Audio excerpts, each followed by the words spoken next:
Hi, everyone. Welcome to Spill the Tea Radio, where we interview awesome singers, songwriters, and those who influence their lives. Spill the Tea Radio explores the journey, creativity, and inspiration behind the songs.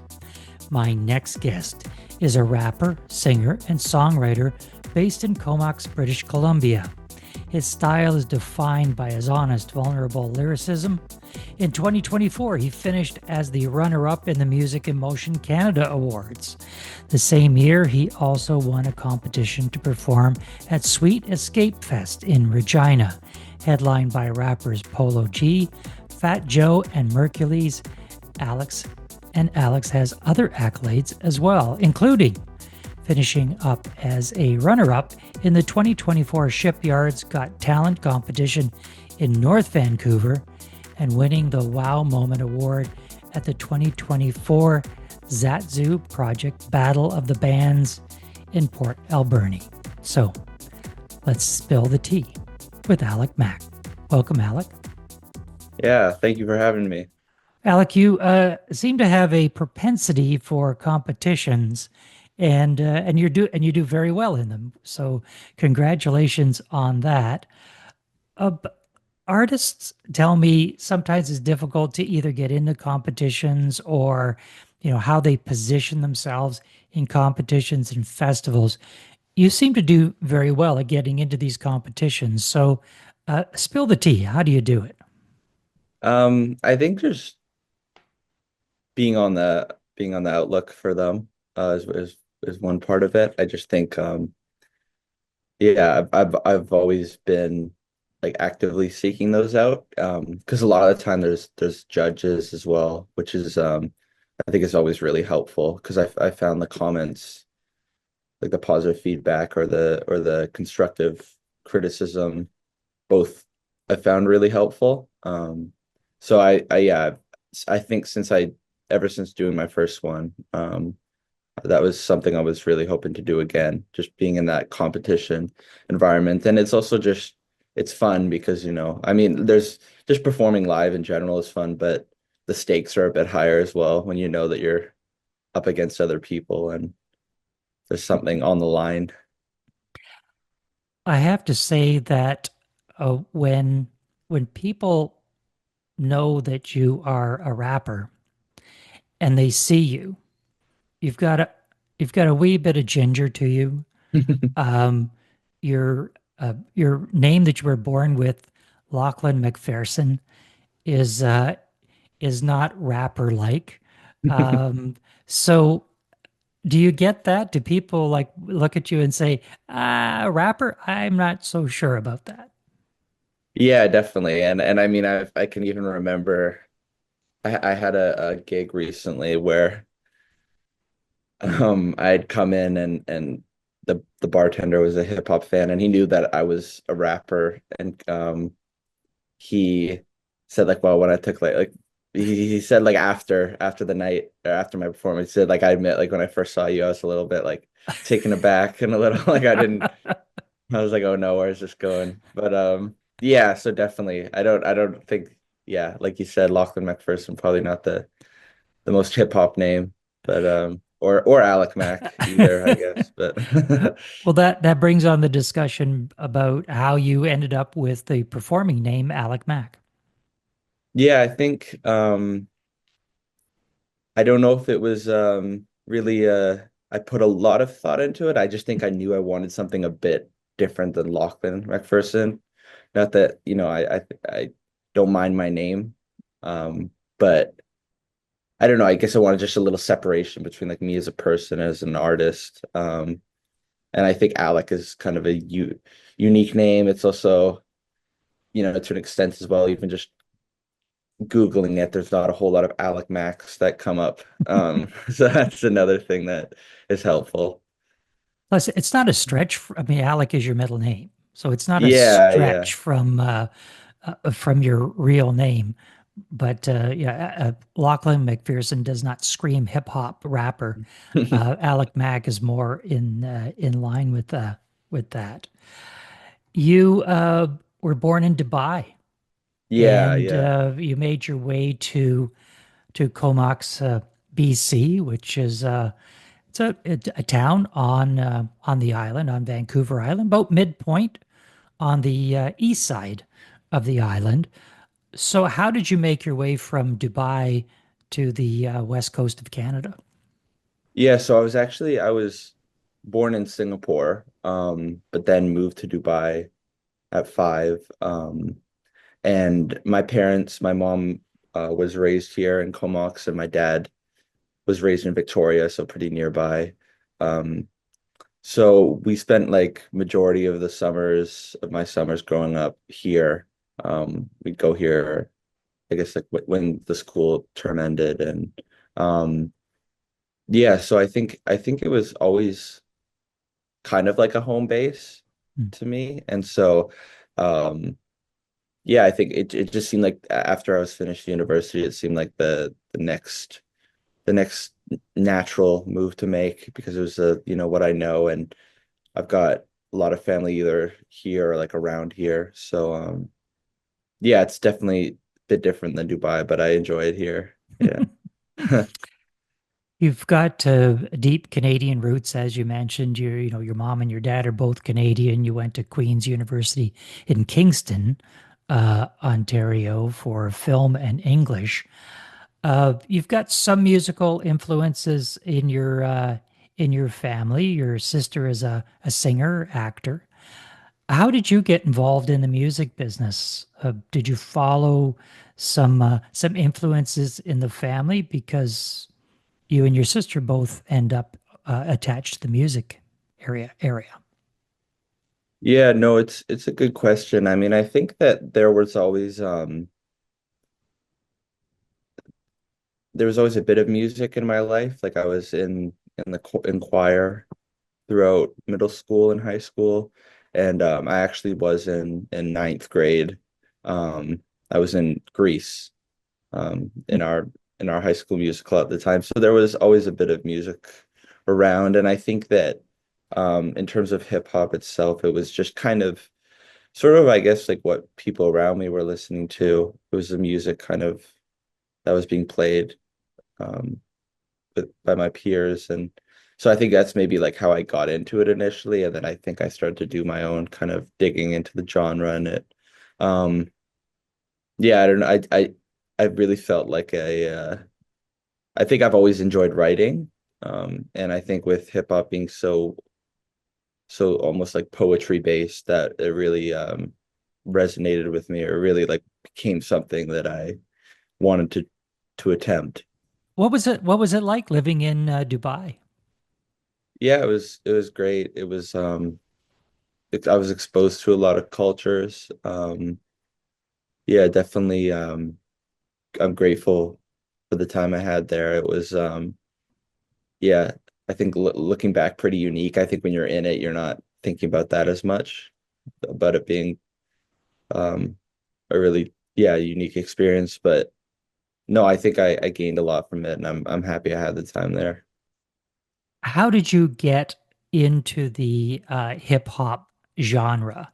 Out of all of the music genres that you would have been exposed to between a Middle Eastern country and Canada, a North American center, how did you land on that particular genre? Yeah, I think just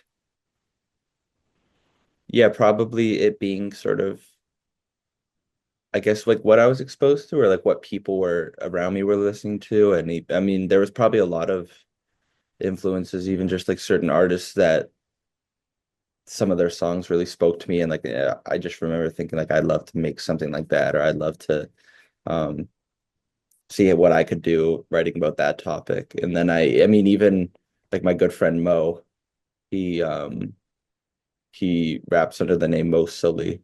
He, um, he was a big inspiration for me because he was putting music out and performing, and just seeing like someone I knew doing that was really cool, and um yeah, it definitely inspired me to try it myself.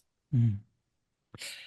White rappers are not it's not a large group. I mean, we think of some of the white rappers that have made it big, and as I say, it's not a large group. So, how do you fit in with the genre? How do you fit in with the other performers? Yeah, no, it's an interesting question. I think that um yeah, definitely there's a difference, or there's a it's like a noticeable um thing. But I mean, I think that um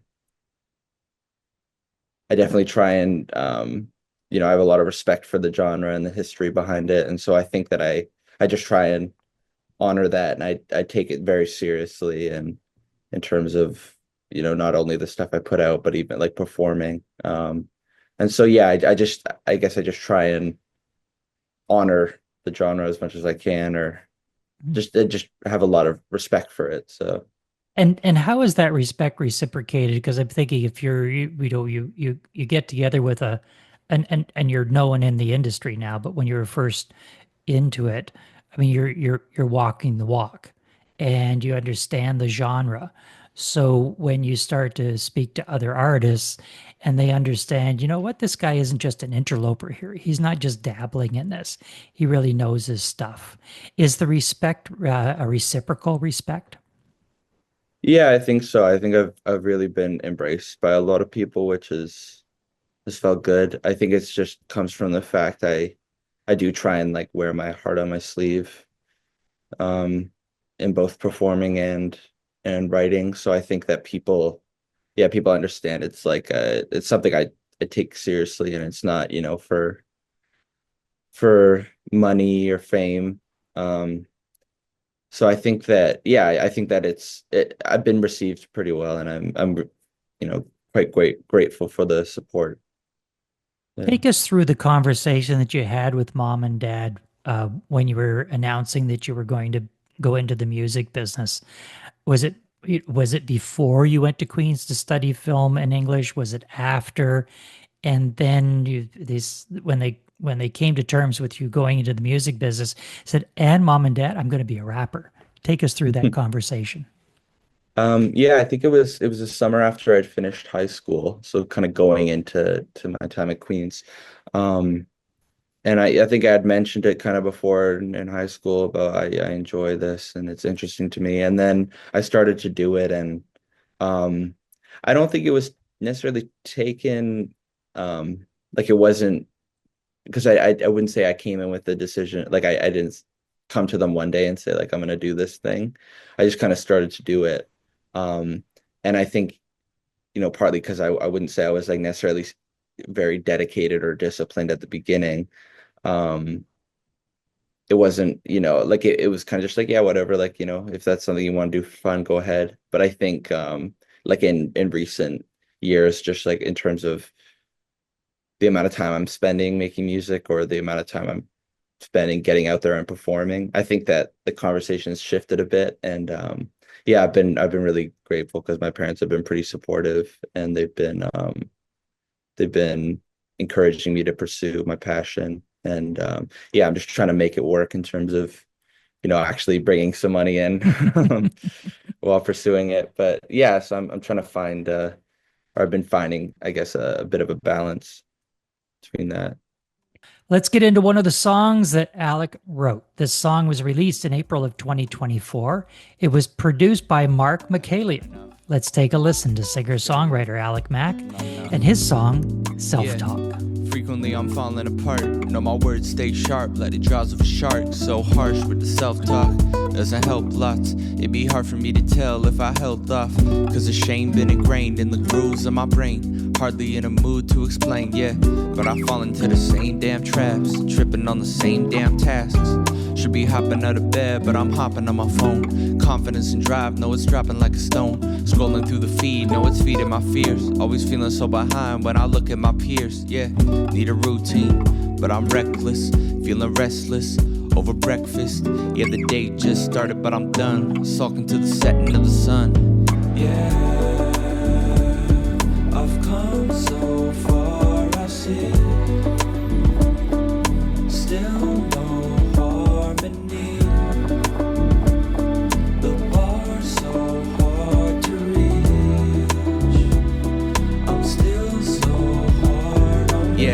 want a catalog worth a couple companies. Want my kids and my crew living comfortably.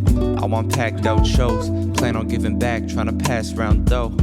Put the present on pause while I plot. Yeah, noting all the things that I'm not. It's no shock that my days feel shot from the start. Giving all I got, still I'm off of the mark. I've come far, making marginal gains, but when the going gets hard, no, it's hard to attain. Yeah, some perspective. Yeah, I think I made a mess of the metrics, cause I invested many minutes, but they tend to be diminished. I won't take it as a win till my songs got spins. Wishing I was proud of the place that I'm at and the hours that I gave to my craft. Yeah, I've come so far, I see. Still no harmony. The bar's so hard to reach. I'm still so hard on me. Yeah, there's something deeper to this drive. Something that's been eating me alive. I ain't living how I wanna. Hard to get a grip cause I'm tripping over trauma. And my worth been defined by my work. So I'm thinking that it's time I reverse. Making sense of the past, looking backwards. Instead of trying to make it all come faster. Hard on me. Still so hard on me. Hard on me. Still so hard on me. That was Self-Talk by Alick Mac. Alick, tell us what is that song is about and what was the inspiration to write it? Yeah, it's about self-talk, I guess. It's about the way I talk to myself and some of the challenges that's created. Because I would say I'm pretty self-critical. So with this song, I guess I'm reflecting on that, reflecting on the reasons why I do that, and kind of hoping for a different approach. Alick, how do people find out more about you and your music? What's the website, socials, and streaming platforms? Yeah, so I'm on all streaming platforms under Alick Mac. You can find me on Instagram, Alick Mac, at Alick Mac, TikTok at Alick Mac Music, Facebook at Alick Mac Music, and then alickmac.com. That's and if you're looking for like where I'm performing, that's a great resource as well. And Alick is spelled A-L-I-C-K, last name Yeah. M-A-C. We've been in conversation with Alick Mac. Alick, thanks for being with us. Yeah, thanks for having me. But I'm hopping on my phone. Confidence and drive, no, it's dropping like